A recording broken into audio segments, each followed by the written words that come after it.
de lleno con el tema de las leyes. Les estamos preguntando en redes, octubre es un mes de leyes a contrarreloj.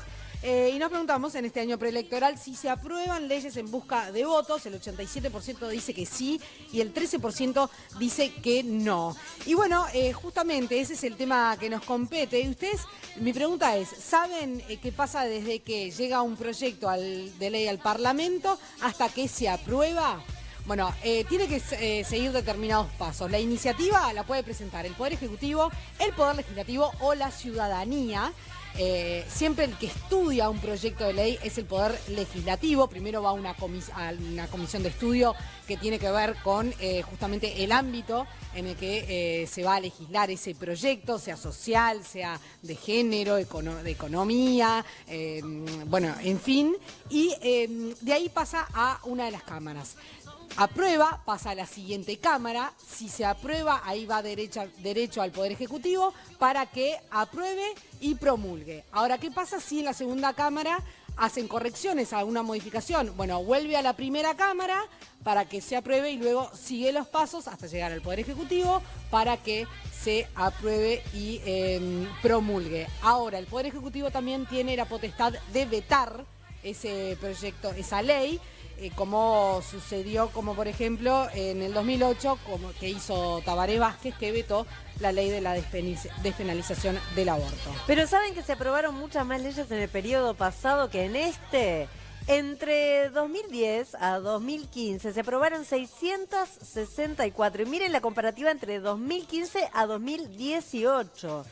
354. Poquito. Y tenemos otro tema que es por qué se aprueban tantas leyes en este mes, que tiene que ver con nuestra convocatoria, por supuesto. ¿Cuáles son los riesgos? Vale tiene más info. Sí, exactamente. A lo uruguaya, leyes contrarreloj, así llamamos a esto, ¿no? ¿Qué es lo que pasa? Se agolpan muchas en octubre del año preelectoral porque es el límite en año preelectoral para aprobar leyes que involucren presupuesto, cargos, aumentos de sueldo y pasividades y partidas de jornales y contrataciones. O sea, todo lo que involucre algo económico. Este es el último momento para pasar esas leyes. Y entonces, ¿qué pasa? Hay leyes que se aprueban con apuro. Miren lo que pasó. La ley que crea el Fondo de Insolvencia Patronal hace un par de días en el Parlamento fue un ejemplo de esto. Crea un fondo para que los trabajadores cobren aunque una empresa se declare en quiebra o un empresario se declare insolvente, ¿verdad? Ese es el fin de esta ley, crear un fondo para que los trabajadores puedan cobrar los saberes debidos, por su patrón si se declara en quiebra o insolvente. ¿Y qué pasó? El senador Pedro Bordaberry, mientras estaba votando, detectó una cuestión en un artículo que era inconstitucional, o sea, que la transformaba la ley en inconstitucional. Entonces, ¿qué se hizo? Se pasó a un cuarto intermedio, se fue y se arregló ese tema y se volvió y se votó. Los riesgos de aprobar leyes en una última semana o en el último mes a las corridas son varios, ¿no? Uno de ellos es que te pueden quedar cosas que son inconstitucionales, por supuesto. Y después también que puede haber problemas de interpretación, porque como los textos de las leyes son escritos muy rápido, puede pasar eso. Y otro gran tema, la posibilidad de que puedan reglamentarse, o sea, que la ley se pase a ser activa, digamos, que no solo quede en el papel, en tiempo y forma. Ese es otro problema cuando se hacen así a las corridas y a las apuradas. Después, ¿qué leyes se aprobaron en octubre, medio así? La primera, un ejemplo, la Ley Integral para las Personas Trans. Esta ley se aprobó el 18 de octubre y fue una ley, obviamente, como todos sabemos, muy debatida y que se aprobó en ambas cámaras con gran velocidad. ¿Por qué es que esta ley integral para personas trans entra en esta cuestión de que no se puede aprobar después de que termine, después de mañana, digamos, después de esta fecha de octubre? ¿Por qué es? Porque tiene el artículo ese que hace que hay una reparación económica para las personas trans que sufrieron a causa del Estado durante la dictadura. Entonces, como esta cuestión incluye una cosa económica, no se puede aprobar si no es en octubre. Otra ley que se aprobó a las apuradas es la reforma de la Caja Militar, la llamada reforma de la Caja Militar. Y echando mano a su mayoría parlamentaria, el Frente Amplio la aprobó ayer. Y después de un año y medio de discusión y trabajo, para que el Frente Amplio pudiera tener la mayoría y contar con eso y llegar a aprobar esta ley, tuvo que hacer unas modificaciones que pidió el diputado Darío Pérez para votar y para dar su voto en la Cámara de Diputados. Esta ley se terminó aprobando entonces en la Cámara de Senadores, pero no dejó contento a nadie, ni siquiera a los que desde el Frente Amplio trabajaron para armar esta ley durante 1 año y medio. Otra ley que se votó ayer también, pero en la Cámara de Senadores, fue la Ley de Discapacidad y Empleo. Una ley, en la Cámara de Diputados, una ley que se aprobó y que sufrió modificaciones en la que no estuvieron de acuerdo algunos sectores del Frente Amplio y organizaciones sociales. O sea, la ley que se terminó aprobando es una ley que no deja conforme a mucha gente. Por ejemplo, el Zunca hoy hizo un paro parcial porque está en desacuerdo con cómo terminó saliendo esta ley. De hecho, nosotros hablamos con Fiorella Buceta sobre este tema, que ella es una activista por la discapacidad, y bueno, y nos decía que tiene algunas cuestiones que hacen que sea una cuota nomás lo que tengan que poner los empresarios, pero que en realidad no les da empleo genuino, digamos, al trabajador, porque no contempla un montón de cuestiones que tienen que ver con la discapacidad. Pero esto no es solo, sí, esto no termina acá, ¿no? Porque uno se acuerda, ¿no? Sí, la de la marihuana. Por ejemplo. Por ejemplo, ¿se acuerdan la de la polémica del Rey sobre la regulación y el control de cannabis que se aprobó en el año 2013? Una ley bastante compleja de reglamentar, lo sigue siendo. En 2014 se creó el registro de consumidores, por ejemplo, pero recién el año pasado el cannabis llegó a la farmacia, o sea, 4 años para que llegue a las farmacias. Año preelectoral, muchachas, esto es así. Ahora, impresiona, como lo dijo Vale, porque es como la sumatoria y la sumatoria y la sumatoria y los argumentos y los argumentos.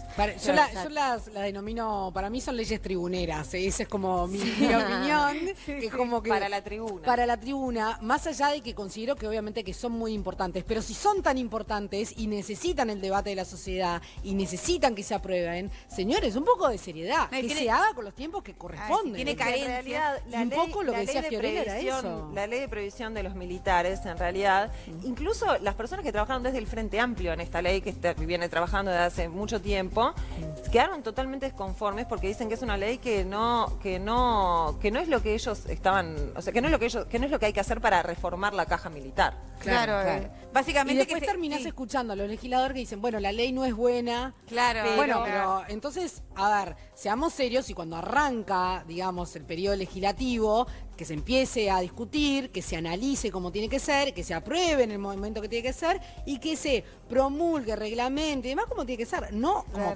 una tras la otra. Claro. Chicas, tengo a alguien que nos puede esclarecer un poco más el panorama. ¿En serio? Nos fuimos a hablar con Martín Rizzo, catedrático de Derecho Constitucional de la Universidad Católica. Vemos la entrevista. Martín Rizzo, muchas gracias por recibirnos primero que nada. Y quiero salir de pique con la pregunta porque es lo que también venimos hablando. ¿Cómo ves esto el mes de las leyes o el momento en donde con la uruguaya tomamos contrarreloj y se acelera? Bueno, primero una aclaración. Yo he escuchado hablar de vida legislativa. Parece que el domingo se acaba el mundo y no es así. La única previsión de la Constitución que refiere a este tema es el artículo 229, que lo voy a leer. Dice, el Poder Legislativo, las juntas departamentales, entes autónomos y servicios centralizados no podrán aprobar, y empezamos, presupuestos, crear cargos, determinar aumentos de sueldos y pasividades, ni aprobar aumento de las partidas de jornales y contrataciones en los 12 meses previos a las elecciones. Pero es solo para esto la prohibición. El resto de las leyes van a seguir por el procedimiento común. En estos días se ha aprobado alguna ley que, por ejemplo, sí está comprendida en esto, como la ley de reforma de la caja militar, ¿verdad? Esa sí está comprendida. Pero, por ejemplo, la parte de trabajo de discapacitados, esa no hay ningún problema, se puede aprobar la semana que viene, el mes que viene, y no va a haber ninguna dificultad. O sea, primera aclaración, son muy poquitas las leyes que entran en una suerte de veda ahora en los próximos días. Y bueno, en cuanto a la urgencia, en ningún orden de la vida es bueno tomar decisiones a las apuradas. Hay veces que no hay más remedio. A veces los apuros pueden venir de ineficiencias en el trabajo legislativo. Bueno, habría que esperar que eso no sea así, pero en la historia de nuestro país han habido leyes que se han tenido que aprobar en cuestión de 24 o 48 horas y bueno, no hubo más remedio que aprobarlos en esos términos. Recuerdo, por ejemplo, en el gobierno de Jorge Valle, una ley que había que aprobar inmediatamente para autorizar un crédito, una línea de crédito para que el Banco República no entrara en cesación de pago. Bueno, esa ley se aprobó, creo que en 48 horas estuvo aprobado. Son decisiones igual que se toman en un momento puntual o frente a situaciones puntuales, ¿no? Esto de llegar como al límite y que se acelere, ¿pasa mucho? No, en general no pasa esto. Lo que pasa es que acá el problema es que lo que fracasó fue el trabajo legislativo. No se entiende por qué se generó este conglomerado de normas acá a esta altura. Ahora, de todas formas, cuidado, la negociación política es una negociación compleja. Y bueno, muchas veces la negociación termina destrabándose cuando se está al filo del plazo, ¿verdad? O sea que estas cosas suelen pasar. No es el ideal, pero suelen pasar. ¿Pasa para el otro lado? Que se demore tanto en algunas leyes que a veces son importantes y que requieren cierta velocidad que terminan quedando por fuera.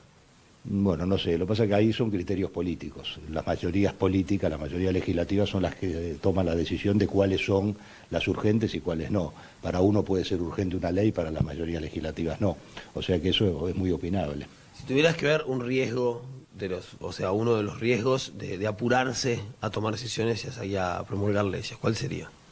Y que quede mal, que no se haga, que el texto de la ley no sea el que realmente corresponde. Pueden haber errores, pueden haber imprecisiones y puede generarse una cantidad de problemas de futuro, ¿verdad? Realmente es imprevisible las consecuencias que puede tener una ley mal redactada. Normalmente son complicadas, normalmente son consecuencias graves y no deseables. La última, cada vez se habla más de inconstitucionalidad o está cada vez más en la tapa de los diarios y en la discusión. ¿Puede tener que ver con apurarse? No creo. Acá sí hubo quizás un exceso de preocupación de cumplir con el artículo 229 de la Constitución, que me parece bien.